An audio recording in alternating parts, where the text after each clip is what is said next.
Hey guys, we are now just 15 days away from the midterms on the 8th of November, and so in this video I'll be updating my 2022 governor's map based on my latest projections. And so we have 36 races across the country, and these governors will have a major impact on how people live across the country for the next 4 years. And so when looking at many of these elections, we're going to have a lot of close races, and since these governor elections are not like the Senate races, there's nothing that they really add up to in terms of the amount of governorships that each party wins. If Republicans win more, they'll just win more. That doesn't really mean anything, so we are going to go through every single race individually. And over the last few weeks, we've seen a lot of major developments in the governor races. We're seeing a lot of races tighten, especially in this northeastern area of the country, as well as some toss-up races becoming closer and closer, as Democrats have still a good chance of flipping Arizona, while Republicans are competitive in Nevada, Kansas, and Wisconsin.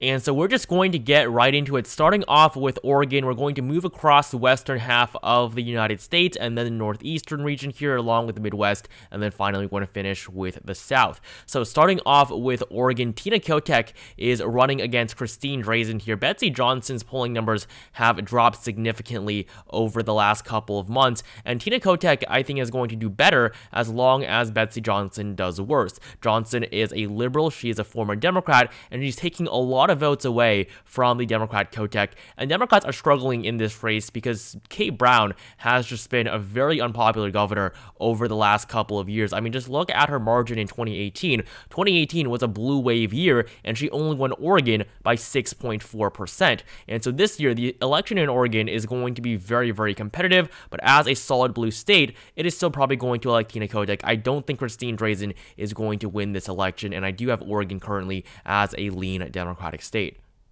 Next up in California, of course, Gavin Newsom is going to win his re-election. He survived his recall just last year by a pretty astounding margin, so Gavin Newsom is not going to lose his re-election to a second full term. Meanwhile, we have Republicans running in both Idaho and Wyoming, and these incumbents are going to win their second terms very easily as well. However, in the state of Nevada, we have one of the closest elections of the year. This is between incumbent Democrat Steve Sisolak and Joe Lombardo, who is the sheriff of Clark County. That's the largest county in Nevada, where Las Vegas is located. So Steve Sisolak right now is actually down in the polls by 1.6%, and even though Democrats outperformed expectations in 2018, they're probably not going to do so to as much of an extent this year, as Republicans have much more enthusiasm behind them than they did 4 years ago. And we're looking at a spread of the latest polls. Joe Lombardo is now doing worse than Catherine Cortez Masto in the Senate race, and so I'm going to give Nevada a killed Republican rating. I don't think Joe Lombardo is currently on track to winning, but things can still change in 2 weeks, and you definitely cannot count out the incoming governor. In Arizona, we have the third out of the 5 most competitive elections this year. The other 4 are in Oregon, Nevada, Kansas, and Wisconsin. And of course, the Kansas and Wisconsin elections are both featuring incumbent Democrats. So in Arizona, though, right now, we have the election between Kari Lake and Katie Hobbs. Katie Hobbs, I think, could have won this election if she just debated Kari Lake. Yes, she's making the excuse that Kari Lake is always lying, which I wouldn't say is totally untrue, but it does not come off well, and Kari Lake has been making a huge deal out of this, and that's why her polling numbers have been going up so significantly. Democrats had a very good chance at flipping the governorship in Arizona, despite Doug Ducey being elected by 14 points to a second term back in 2018. Kari Lake is nowhere near as popular as Ducey was, and so when looking at the spread of the latest polls, it's clear that Lake is the favorite, but the Trafalgar group having Lake up by 3 isn't that significant of a margin. This still shows that the election in Arizona is going to be very, very competitive, but right now, just like in Nevada, I think Republicans just have a very, very slight edge going into the election. Now moving on to Colorado and New Mexico, Jared Polis in Colorado and Michelle Lujan Grisham in New Mexico, both incumbent Democrats, are on track to winning re-election. So in Colorado, Jared Polis leads by 15 points in the polls. Heidi Gonell is barely even at 37 points. And when looking at the latest polls, we do have a bunch of Democratic funded ones. That's why Jared Polis is up by 15 in the average. I don't think he's going to win by that large of a margin. I think that in the very end, Jared Polis is probably going to manage a 13 to 14% victory, but that's still very strong and much better than his margin from 2018. And so based on everything we're seeing right now, Jared Polis is going to be easily re-elected governor of Colorado to a second term, and he's currently the only openly gay governor in the entire country.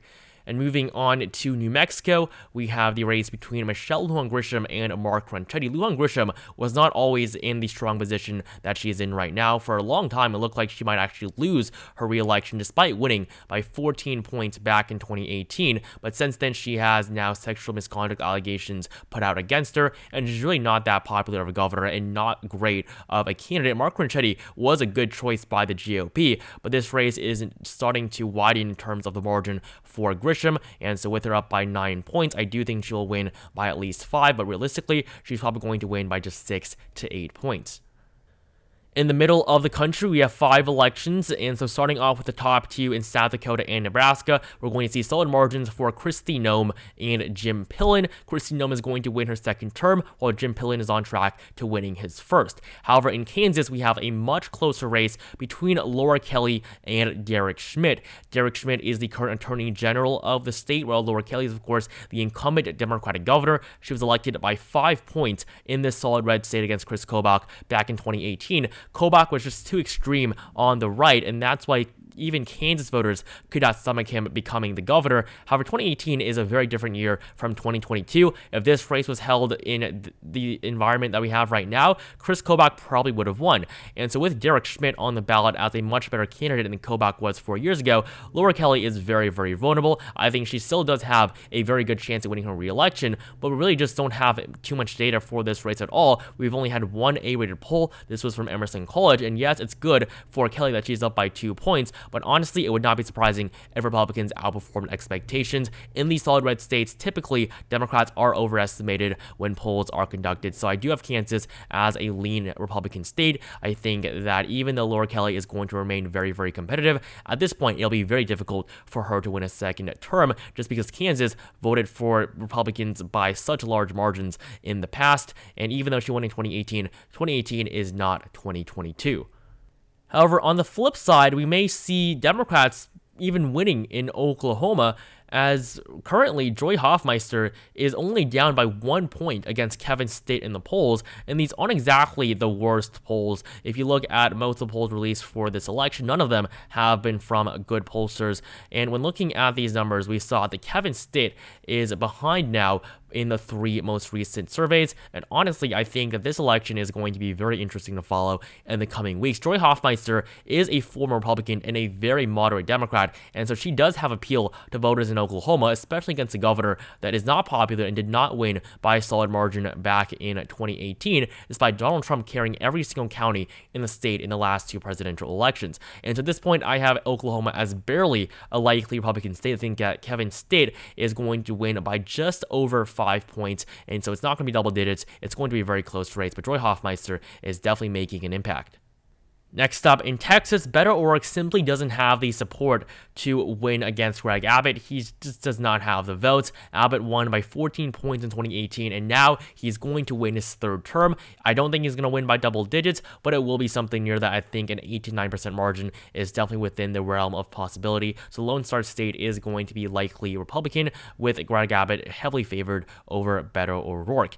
And then in Alaska, we have Mike Dunleavy currently on track to winning a 2nd term. In fact, he'll be the first governor to win twice since the early 2000s, as governors in the state over the last 2 decades have either not run for re-election or lost or resigned. That was the case, of course, with Sarah Palin. Mike Dunleavy is doing well right now against both Les Gara and Bill Walker, so he will pretty easily win a 2nd term. And of course, this election will also utilize ranked choice voting, and so in the final round, I do think Mike Dunleavy will win by a likely margin. And then the election in Hawaii is, of course, going to be solid blue. Josh Green is on track to winning his 1st term in office and succeeding David Ige. And so now we're going to move on to the Midwest, where we have many very close races, and also in New York, this race is going to be one of the most interesting ones to go over today. But in Minnesota, I do still have it as being likely Democrat. Tim Walz is going to win re-election against Scott Jensen. He won by double digits in 2018, but this year, I don't think he's going to do it again. I think he'll win by 7 to 9 points. Tim Walz is a popular incumbent, and Scott Jensen really doesn't stand too much of a chance in this race. So Minnesota is going to be the first likely Democratic state in the Midwest. However, in Iowa, we have Kim Reynolds right now on track to winning her re-election very easily. Her race was pretty close back in 2018. She only won by 2.7% against Mike Hubbell, but this year against Cedric DeGier, Kim Reynolds is going to easily win her re-election to a second term as governor of the state. And then in Wisconsin, we of course have the 5th out of the 5 most competitive races this year. Here, Tony Evers is running against Tim Michels for a second term in office, and Tony Evers won by 1.1% against two-time incumbent Scott Walker back in 2018. This was a huge flip for Democrats as Walker was running for a third term, but when looking at the numbers this year, it will be a steep uphill climb for the Democratic incumbent. No Democratic governor candidate has won a gubernatorial race in the state with a Democratic president in the White House since 1962 when JFK was in office. So Tony Evers is going to face a very tough re-election bid as Tim Michels is definitely posing a strong threat. And honestly, Tony Evers isn't even doing that poorly in the polls. He's doing pretty well considering how terribly he honestly should be if this election matched the national environment. However, Tim Michels is still, I think, the preferred candidate among most Wisconsin voters, simply because Tony Evers isn't going to get as much enthusiasm as he did back in 2018. And of course, just the fact that Joe Biden is pushing all these Democratic candidates down is going to be a huge disadvantage for the incumbent Evers. And so even though as the incumbent, Tony Evers has a very good chance still and is very much in this race, I would give Wisconsin right now a tilt Republican rating. I think this race is going to be close no matter what. It's a state that's shifting to the right with a Democratic governor who is relatively popular. But as of this point in time, I do have Wisconsin as a tilt GOP. In the state of Illinois, J.B. Pritzker is going to win his second term, but not exactly by a solid margin. I think it's going to be just under 15 points. Darren Milley doesn't stand a chance in this race. Pritzker won by a solid margin in 2018, but this year, just by technicality, I think the margin is not going to be solid for the Democrats. And then in Michigan, Gretchen Whitmer's race is getting closer and closer as Tudor Dixon is starting to improve in her polling. However, in the end, she is still going to lose. Tudor Dixon never had a chance in this election. Gretchen Whitmer, after James Craig was disqualified, it was put on a very easy path to a second term. She won by 9 points in 2018. I think that she'll win by a small margin this year as reasonably expected, but she is still going to win. And so right now I have the state of Michigan as a lean Democratic state. I think it's going to be barely under a 5-point margin for Whitmer, but still enough of a margin for her to clearly win her second term in office against Tudor Dixon. Ohio is also going to be solid red just like Iowa. In 2018, Mike DeWine barely won his first term by 3.7%, but this year he's on track to winning by at least 15 points, possibly even 20%, despite the state having a very close Senate race between Tim Ryan and J.D. Vance. And so I think one of the big reasons why J.D. Vance is favored right now in Ohio is the fact that Mike DeWine is going to win by so much that his coattails might just be long enough to push his fellow Republican across the finish line. But Ohio is not going to be a competitive race at all on the gubernatorial level as much as it is for the Senate race. And then in Pennsylvania, we have Democrats winning this election. It's not going to go red. Josh Shapiro is going to defeat Doug Mastriano, who is the worst Republican nominee across the country. The Senate race is getting closer. John Fetterman now only leads by a margin of 2% against Amendment odds in the polling average, but for the governor election, Josh Shapiro is still holding out very strong. I think he will win by at least 5%. So Pennsylvania is going to be more solid for Democrats than Michigan. And I think that Josh Shapiro might even outperform the margin for Tim Walz in Minnesota, but in the end, he's going to win this race, succeeding Tom Wolf, who won by a 17-point margin 4 years ago. And now that we've gone throughout the entire Rust Belt, we have the races in the Mid-Atlantic as well as the North Atlantic now to worry about. So starting off with Maryland, we're going to see Democrats flipping this state as Larry Hogan is not running for re-election, which means that Wes Moore is going to be elected the next Democratic governor of Maryland. This race will return to the hands of the Democratic Party, but a race that is not going as well for the party as it is in Maryland is the election in New York, where Kathy Hochul might even lose her re-election. She became governor last year in August after succeeding Andrew Cuomo, who was forced to resign due to a bunch of sexual misconduct allegations. I mean, from, I believe, almost 10 women. And Kathy Hochul was the lieutenant governor at the time, which is why she became governor of the Empire State subsequently. And she is not doing well in her race. At the very beginning of this month, she was ahead by 14 points. Now she's ahead by 6.8. And there was actually a recent poll that only had Lee Zeldin leading by 1%. And so in the end, I don't think Kathy Hochul is going to win by double digits. I don't think she's going to win by less than 5 either. I think she's going to win by just barely a likely margin. I think it's going to be 5 to 6 points. It's not going to be impressive, but Kathy Hochul is still going to win in the solid blue state of New York. And the races in Vermont and New Hampshire are not going to be too interesting. We have Republicans running for re-election. Phil Scott in Vermont, Chris Sununu in New Hampshire. They're both going to win by solid margins, just like they did in 2020. Massachusetts is also going to be solid, but for Democrats, this will be the second flip for the Democratic Party on this map, as of course we see Charlie Baker not running for re-election here, and he'll be succeeded by a Democrat, that being Maura Healey, who is going to defeat Jeff Deal. And then the states of Connecticut and Rhode Island are likely to be Democrat. Both of these races are featuring incumbent Democratic governors. In Connecticut, we have Ned Lamont, who won by a very small margin in 2018, despite it being a blue wave year. But against the same Republican opponent, Bob Stefanowski, he is doing much better this time around, as the incumbent Ned Lamont has improved his popularity pretty significantly in the blue state of Connecticut, while in Rhode Island, Dan McKee barely won his renomination after succeeding Gina Raimondo to become governor of Rhode Island just last year. But Dan McKee is not doing that great in the polls, and I do think he's going to win by just under 15 points, which will make Rhode Island likely Democratic, just like Connecticut. And the final likely Democratic state we have on this map is going to be Maine, where Janet Mills is on track to winning re-election. She's up by 10 points in the polls. She won by 8 in 2018.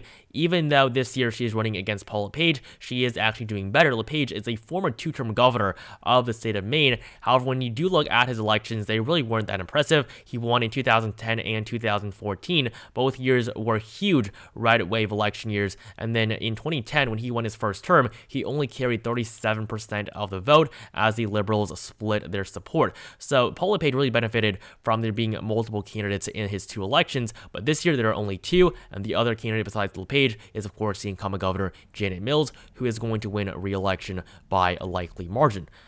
And then moving on down to the south, we have 3 solid red races that I'm going to get off of the list here just very quickly. We have Arkansas, Tennessee, and Alabama. All 3 of these states are going to be solid for the GOP, but we do have 3 more very interesting races in South Carolina, Georgia, and Florida.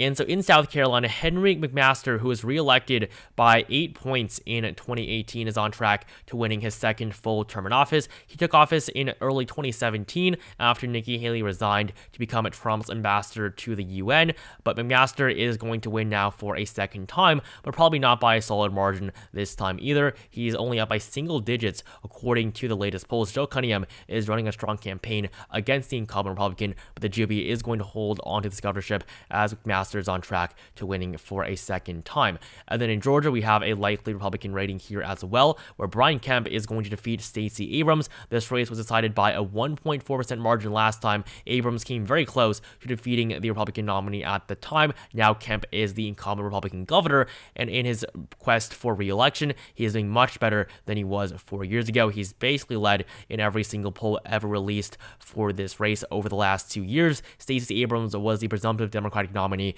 basically when this race first started, but over the last 2 years, Stacey Abrams has not been able to gain the support that she needs to win this race. So just like in Texas, Georgia is going to be likely Republican, and even though the Democrats are running strong candidates, they're just not going to get close enough to winning in a year like 2022. And finally, in Florida, we all know that Ron DeSantis is going to win re-election. If he ever wants to run for president, he's going to have to win his second term as governor. And so Ron DeSantis, who is ahead by 7.7% in the polls against Charlie Crist, is going to win, I think, by a very similar margin to that. And I do think he'll do better than Marco Rubio, who's running for re-election as a 2-term senator. But right now, Florida is going to be the final state on this map, giving Republicans their 29th governorship.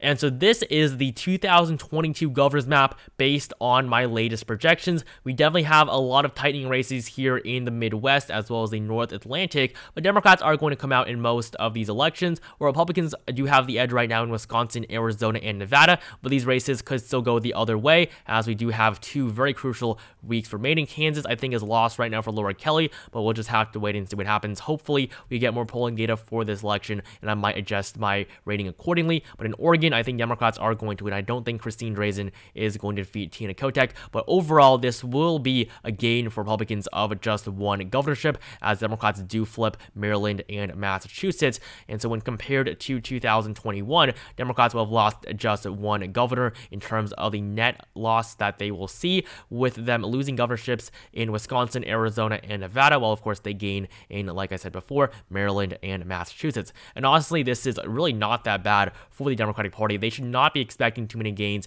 in a year in which they have an unpopular president in the White House. Just look at this map compared to the one that we had in 2014, when Democrats won just 18 governorships across the country. I mean, this was abysmal for the party after 6 years of Barack Obama. So honestly, Democrats are doing pretty well this year, as they are leading in many toss-up races, especially the ones in the Midwest. And so that will be it for this video. Make sure you like it down below if you enjoyed. Comment down below whether or not you agree with this map, and how many governorships do you think both parties will win, and of course, who do you think will win in the 5 key races. Subscribe to my channel if you haven't, and I'll see you guys in the next video.